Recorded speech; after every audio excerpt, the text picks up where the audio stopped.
Welcome to Through the Bible with Les Feldick, a 30-minute walk through the Scriptures, teaching in-depth Bible truths that change people's lives.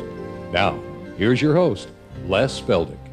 Okay, it's good to see everybody back, and you've had your coffee, and we're ready for another half hour. And for those of you out in TV land, if ever you happen to come through Tulsa on our first Wednesday of the month, hopefully, you can come in and enjoy an afternoon of taping these 4 programs with us. And again, for those of you out there, we want to thank you for your letters. My, how we enjoy our mail time. And like I've said before, we hardly ever get an unkind letter, and we're grateful for that. We appreciate your prayers. When we go on our seminars, we hear it over and over and over that not only do they watch us every day, but they pray for us every day. And I think that's why the Lord has blessed our ministry the way He has. And so we appreciate all that. Now again, Iris wants me to remind you, we are starting book 60 on this series of programs, which means that there's 12 programs in each book. This will make 720 half-hour programs. That's a bunch, isn't it? That's quite a library of books. So anyway, the Lord has been just blessing us so abundantly. And as I've rehearsed with people, especially as we travel, that it just seems as though the Lord has reached out to so many men, older men, and not exactly good men. In fact, I was just talking with a gentleman the other day up in Kansas, and I'm not going to identify him, but I imagine a lot of people out there will know who I'm talking about. And he had lost his wife some time ago, and he called me on the phone and shared with me that he had just lost it, and he was so totally broken up I could hardly understand him. But anyway, he happened to be in one of our seminars here last week and introduced himself, shared how the Lord had opened his heart because of the loss of his wife. She had left 2 crucial verses for him in their bathroom, which he found 2 or 3 days after the funeral. And through tears, he shared with me how then the next day he caught our program, and within 1 or 2 programs came to know the Lord. And nice looking fellow, and you would never dream. And I just said, well, you know, why are you emphasizing how awful you've been? He said, Les, I've probably been in prison more than I've been out. And he certainly didn't look like that type of a person. But, you know, the Lord can save to the uttermost those that are willing to believe the gospel, and so it does. It encourages us as we see this across the ministry. Okay, we're going to pick up now. We left off in our study in Isaiah, and as I said at the beginning of the first program, we're not going to belabor the book. We're not going to stay in it from now on, but we will spend a little while because it is such an appropriate book for today, because it's a book of prophecy. And I'll keep repeating, because you remember, bear with me, we got new listeners coming in every day. Our database is just exploding lately. And so for the benefit of new listeners, I'm going to keep repeating. Isaiah is going to be prophesying near-term events because of their falling headlong into idolatry. Even though they've got the temple operating, it means nothing. And the rank and file of Israel have just become total rebels. And so a near-term judgment, such as an invasion by the Assyrians for the north. Now, while we were having coffee, I wrote a little bit of my makeshift map up here. Now, nothing is to scale, but it's almost a caricature so far as maps are concerned.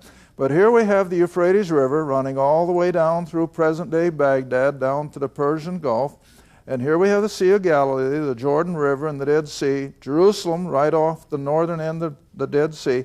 And slightly north of Jerusalem, the nation was divided.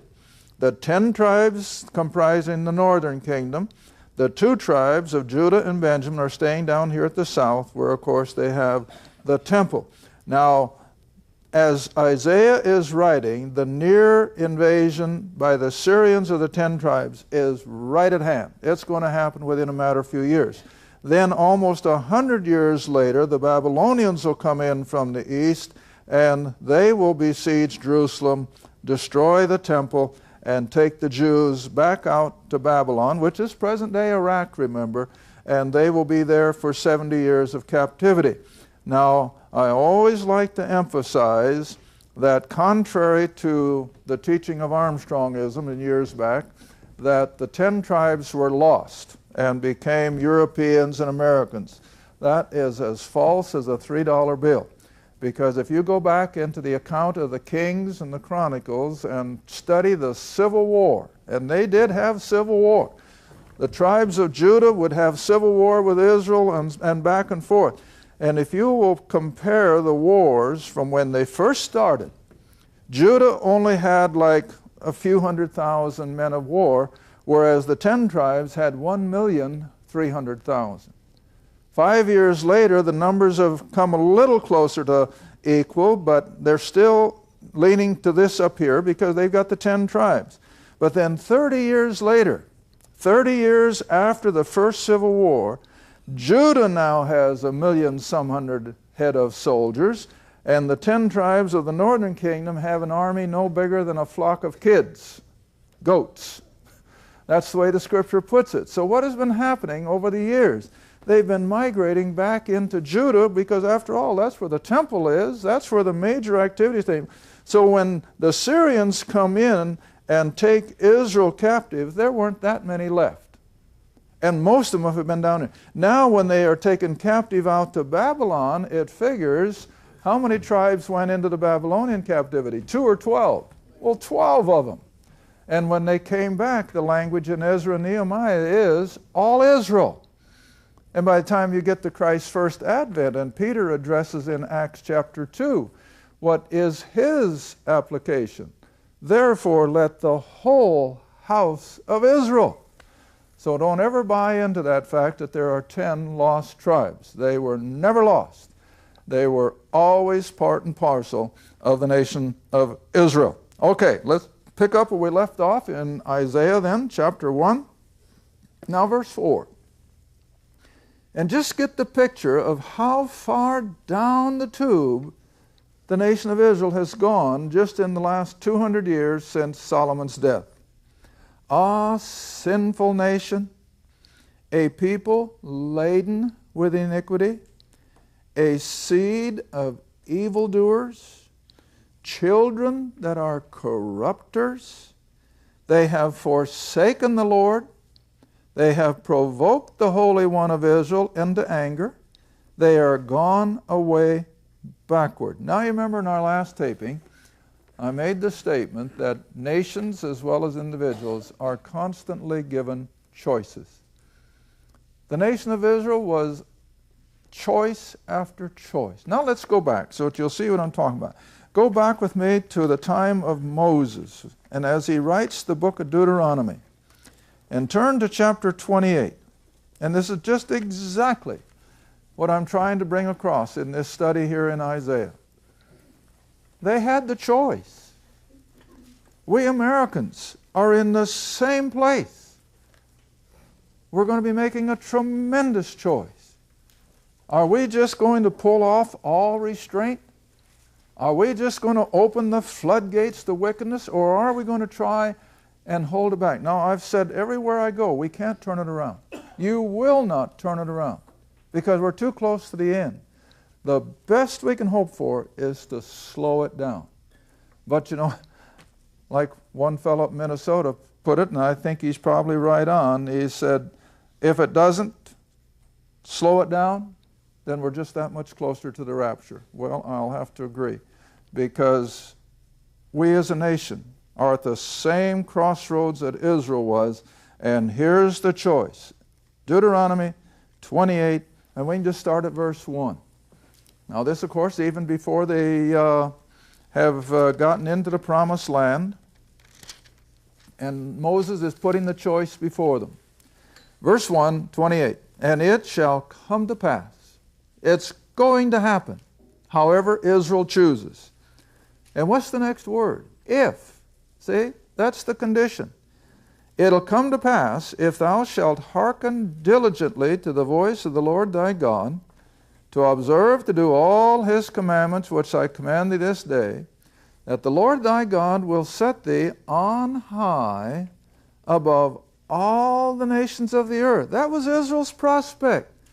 You remember way back when they came out of Israel, I'm always teaching in Exodus 19, what could they have become? A nation of priests. Every Jew would have the opportunity to bring Gentiles to a knowledge of their God, but it was all based on whatever choice they would take. All right? Verse 2, all these blessings shall come on thee and overtake thee if you make the right choice. And what's the choice? To listen to the voice of the Lord thy God. Then he begins to show the blessings that God is going to shower on the nation if they're obedient. Blessed shalt thou be in the city, blessed shalt thou be in the field. Now this is all in the normal events of everyday life. They'll be blessed family-wise. They'll be blessed in food production. They'll be blessed in every which way. Verse 4, blessed be the fruit of thy body, children, the fruit of thy ground, crops, the fruit of thy cattle, the increase of thy kine, and the flocks of thy sheep. In other words, like Abraham and Isaac of old, it would just come rolling in, see? That was one prospect. All right, but now let's come down to verse 15. What's the first word? But. Flip side. Here's the other choice. And it's a choice. But it shall come to pass, if you will not hearken unto the voice of the Lord thy God, to observe to do all his commandments and his statutes. Now remember, this is Israel under the law. This isn't you and I under grace. But the whole concept of choices is the same regardless. All right? And if you'll do all the commandments and his statutes which I command this day, that all these curses, all these bad things will come upon thee. And then here he lists them. Cursed shalt thou be in the city, and cursed in the field. Cursed will be your basket and your store. Cursed shall be the fruit of thy body. You see how an awesome choice we've got here? Cursed shalt thou be when thou comest in, and cursed shalt thou be when thou goest out. The Lord shall send upon thee cursing, vexation, and rebuke. So if they choose wrong, is that God's fault? No, it's not God's fault. And the same way today. When people choose wrong and they end up in a life of drug addiction and sleeping under the bridge, is that God's fault? No, they made choices. All right, now jump back to Isaiah then, and I hope you got the picture. Israel now for 200 years has been choosing to rebel against the God of Abraham, Isaac, and Jacob, and against the law of Moses. They're going their own way. They are falling under the influence of the pagan gods and goddesses of the Gentiles around them. All right, back to Isaiah 1, verse 5. Why should you be stricken any more? You will revolt more and more. The whole head is sick. What's he talking about? Their thinking is all fouled up. Is it any different today? You know, we got an interesting letter from a grade school principal out east, yesterday's mail. And she attached a paper. She said, this is typical of the kids down in the upper elementaries. I'm thinking 6th, 7th grade. She said, this is typical of what we see every day. And it was just a blank sheet on which this kid had been doodling. I guess you all know what doodling is. And you know what the doodling was? Everything satanic. It was all satanic. The devil, death, hell. That's kids. Their heads are sick. That's Israel. They're sick in the head. So far as spiritual things are concerned. All right? The head is sick. The heart is faint. Now this isn't nice reading. I know it. It's a warning. And the whole thing is that if they respond to the warning, will the bad things happen? No. God will turn it into a blessing. But if they do not respond, judgment's going to fall. All right, let's read on. Verse 6, from the sole of the foot to the head That is just a figurative word of speech so far as the nation is concerned. From the foot to the head there is no soundness. You don't do anything sensible. But wounds, bruises, putrefying sores, they have not been closed or bound up or mollified with ointment. The nation is sick, and it's getting sicker by the day. Verse 7, your country is desolate. Now remember, what was the promised land really called? The land of milk and honey. It was a tremendously productive area of the world. Beautiful. But what have they done with it? They have made God bring the curse upon it. And it's no longer beautiful and productive. All right, read on. Your country is desolate. Your cities are burned with fire. Your land, now this hasn't happened yet, but it's going to, so it's spoken as if it's already done. I hope you catch that now. This is what's coming to the land of Israel, because the Syrians are already ready to march up into the northern kingdom. Old Nebuchadnezzar is sitting out there in Babylon getting ready to increase his empire. And God knows that within 100 years, Jerusalem will be laying in ashes because of Nebuchadnezzar. All right? Your country is desolate. Your cities are burned. Your land, strangers, that is, the boots of invading armies, strangers devour it in your presence. It is desolate, overthrown by strangers.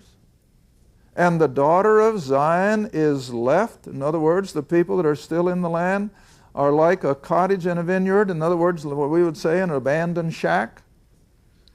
As a lodge in a garden of cucumbers that was no longer being used.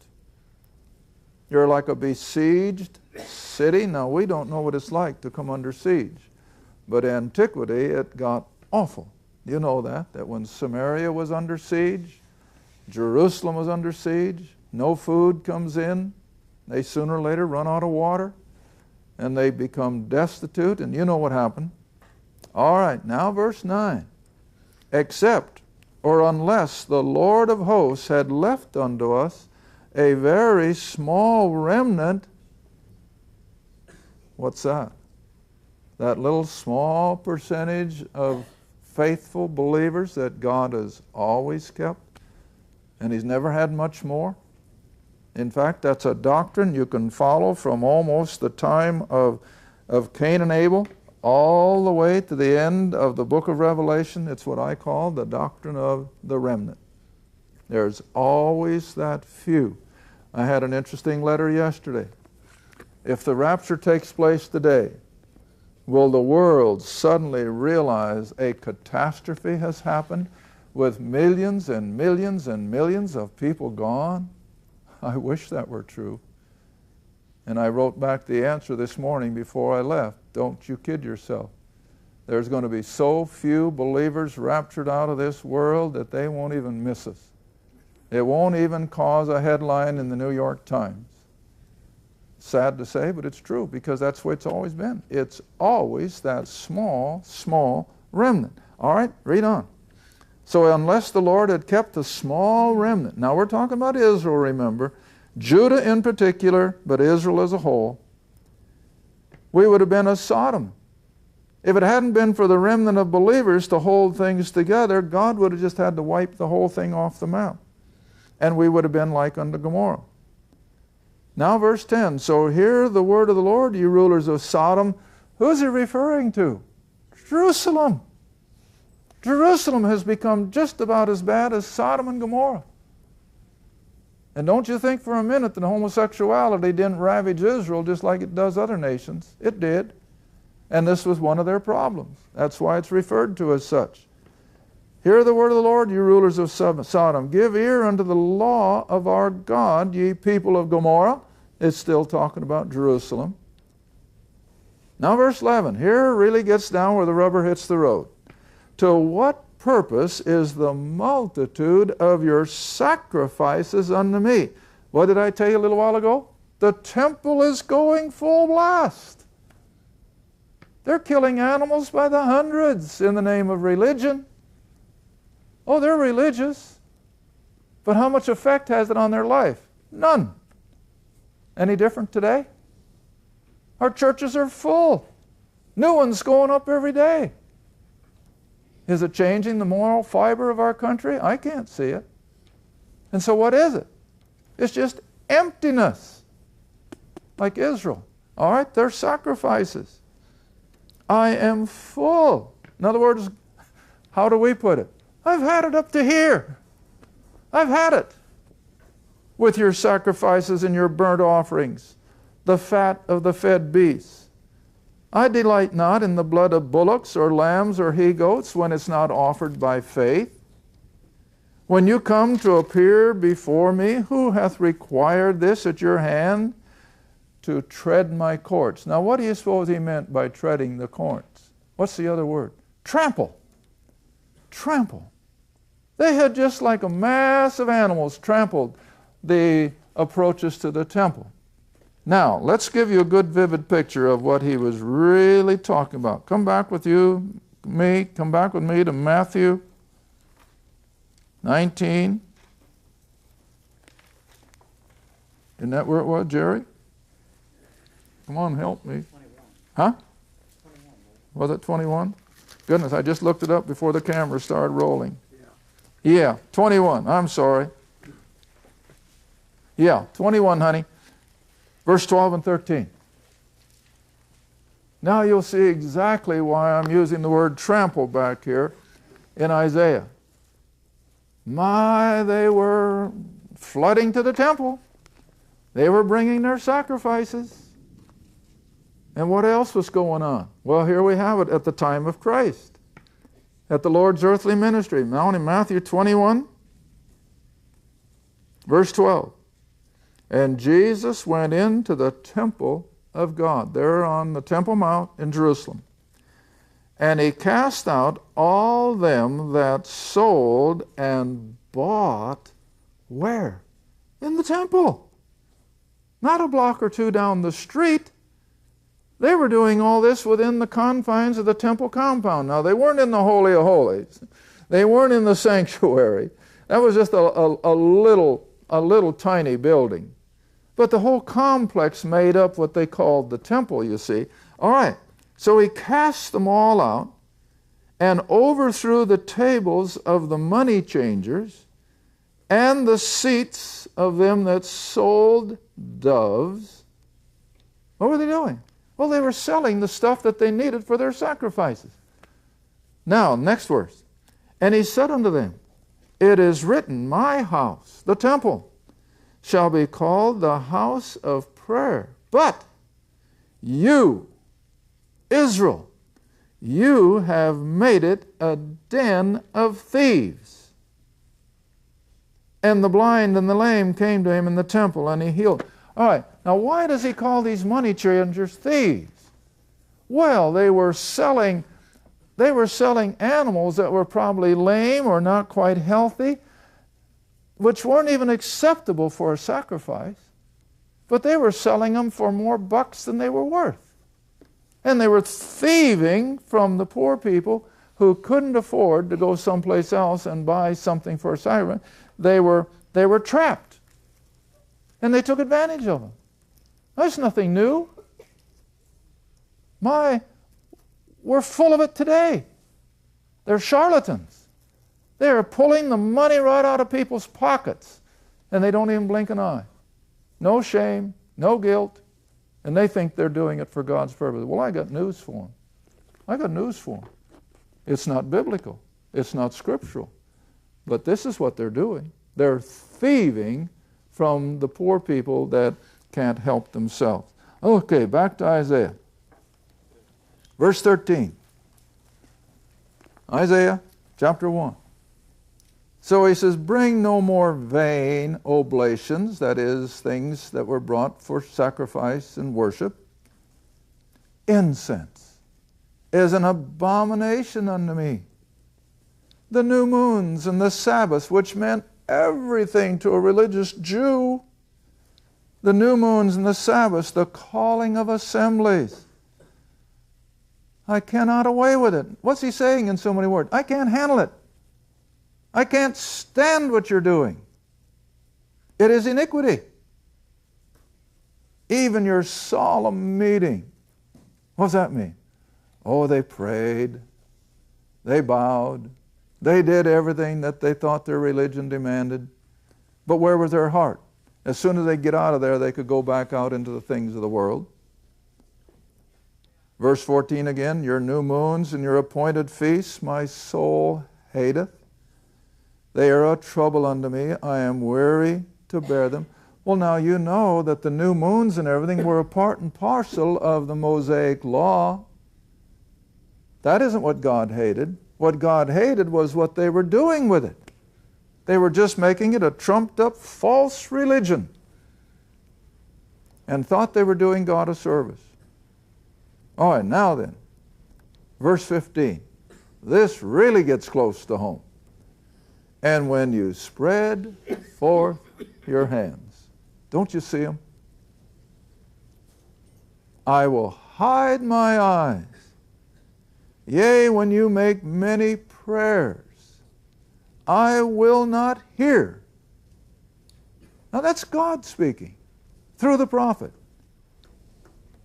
Your hands are full of blood. Now look, they weren't there with a bunch of actual blood all over them. It's a figure of speech. But if they had bloody hands, what did it show them? Their guilt. Their guilt. Maybe not just of actually murdering somebody, but they were so deep into sin and rebellion, it's as if they were no better than the murderer who has just walked away from killing someone. Now that's how serious it gets when unbelievers try to placate a holy God with their false approach, with their false worship and their ritual and their lifting up of their hands, and their heart is as far from God as it can possibly be. And you think God's going to stand for it? No more today than he did by here.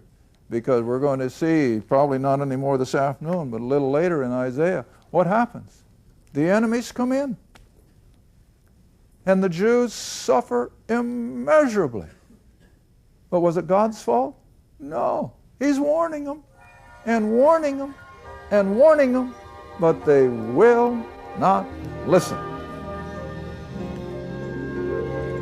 Thank you for watching Through the Bible with Les Feldick. Through the Bible is a partner-supported ministry. If this program has been a help to your study of the Scriptures and you'd like to see others enjoy the teaching, your support would be greatly appreciated. Write to us at Les Feldick Ministries, 30706 West Lona Valley Road, Kenta, Oklahoma, 74552. Or call 1-800-369-7856. Remember, all programs are available in printed form, audio cassette, and videotape. Be sure to tune in next time to Through the Bible with Les Feldick.